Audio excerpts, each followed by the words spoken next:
Durante casi 40 años la historia de España estuvo marcada, definida por una única figura en lo más alto del poder, Francisco Franco. Hoy vamos a analizar el recorrido de este hombre, que no fue solo un dictador, sino el arquitecto de un régimen que, transformó y dividió a toda una nación. Y claro, la pregunta surge sola, ¿verdad? ¿Cómo es posible que un militar de carrera, al que apodaban Franquito por su baja estatura y su voz un tanto aguda, llegara a convertirse en el generalísimo todopoderoso de una España rota por la guerra? Para entenderlo, tenemos que ir al origen, al lugar de su verdadera forja. Porque la clave para entender a Franco no está, al principio, en los despachos de la política. No, está en el campo de batalla. Concretamente, en las durísimas guerras coloniales de Marruecos.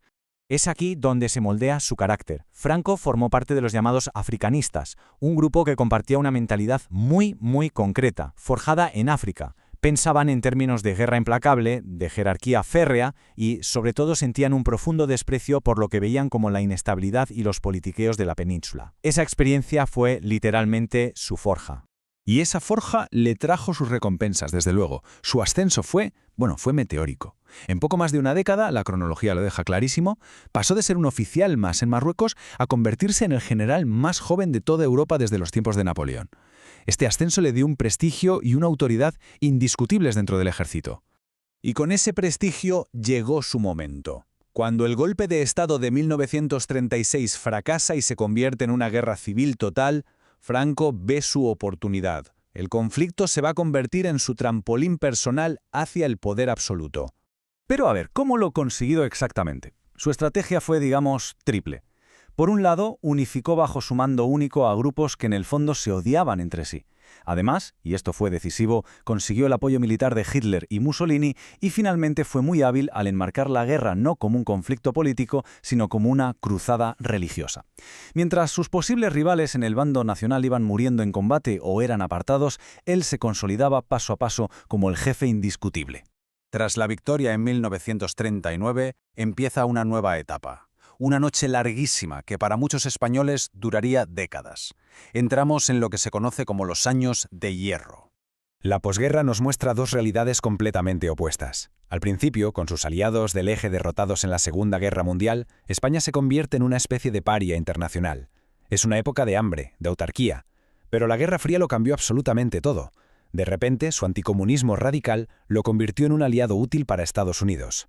Los pactos de 1953 le devolvieron la legitimidad internacional que había perdido. Fueron, sin duda, su salvavidas político. Pero claro, este régimen de hierro no podía quedarse quieto para siempre. Llegó el momento de modernizarse, y con ello se entró en una fase de profundas contradicciones, la del llamado milagro económico y a la vez su inevitable ocaso. En los años 60, el régimen cambia, por así decirlo, las bayonetas por los tecnócratas, y el resultado económico es asombroso, un crecimiento del 7,3% anual. España se llena de fábricas, de coches, de turistas, nace una nueva clase media. Ojo, este progreso económico no vino acompañado de libertades, ni mucho menos. Mientras el país se modernizaba y se llenaba de turistas, la dictadura seguía usando sus métodos más brutales: la censura, la persecución política y el garrote vil. Eran las dos caras de la misma moneda. A medida que la salud del dictador iba empeorando, el propio régimen empezaba a resquebrajarse.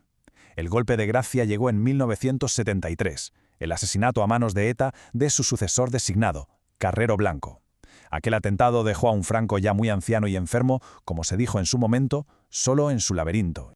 Franco siempre tuvo una obsesión: asegurarse de que su sistema iba a perdurar después de su muerte.